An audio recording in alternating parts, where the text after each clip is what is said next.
They laughed when the elderly woman said her name, but the room went silent the moment she whispered a forgotten Marine call sign.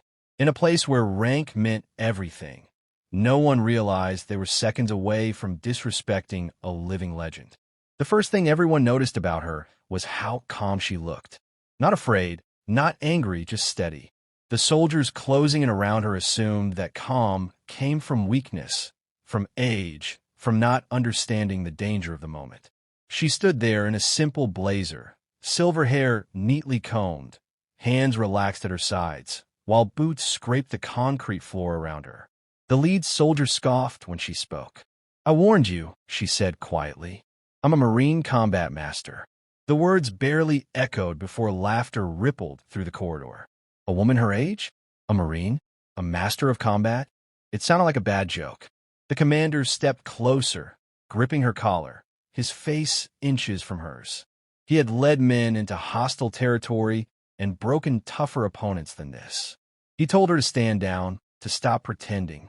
Behind him, younger soldiers watched with folded arms and amused smiles, certain this would end quickly. What none of them knew was that the woman standing before them had trained before most of them were born, when hand-to-hand combat was brutal, personal, and unforgiving.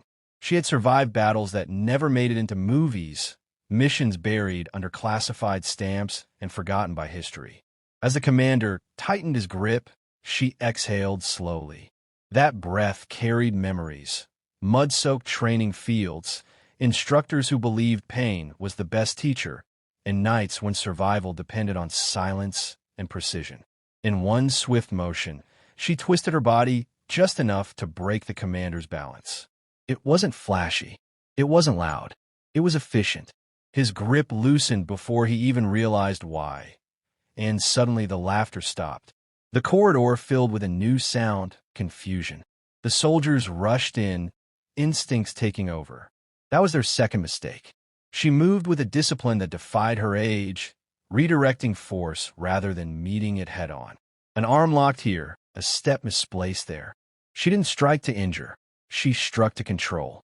Within seconds, two soldiers were on the ground, stunned and humiliated, staring up at the ceiling. The rest froze, unsure whether to advance or retreat. No one spoke.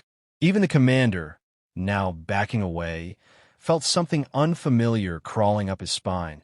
Respect mixed with fear. "Enough," she said. Her voice carried authority earned the hard way. She reached into her pocket and produced an old, worn identification card. The edges were frayed, the insignia outdated, but the name and classification were unmistakable. A combat master certification, one so rare that most Marines only heard of it in whispered stories. The youngest soldier swallowed hard. He had studied military history, and suddenly the stories clicked into place. The forgotten instructor, the woman who trained elite units before disappearing from public records. The twist cut deeper when the commander realized why she was there. She wasn't trespassing. She wasn't confused. She had been summoned to evaluate them. The entire confrontation had been a test, and they had failed it spectacularly. Their arrogance, their assumptions, their readiness to underestimate had been exposed in minutes. Silence settled heavy in the corridor. She straightened her jacket and looked at them one by one. "Strength isn't loud," she said, "and legends don't need to announce themselves." With that, she turned and walked away, leaving behind soldiers who would never forget the day they closed in on someone they should have saluted.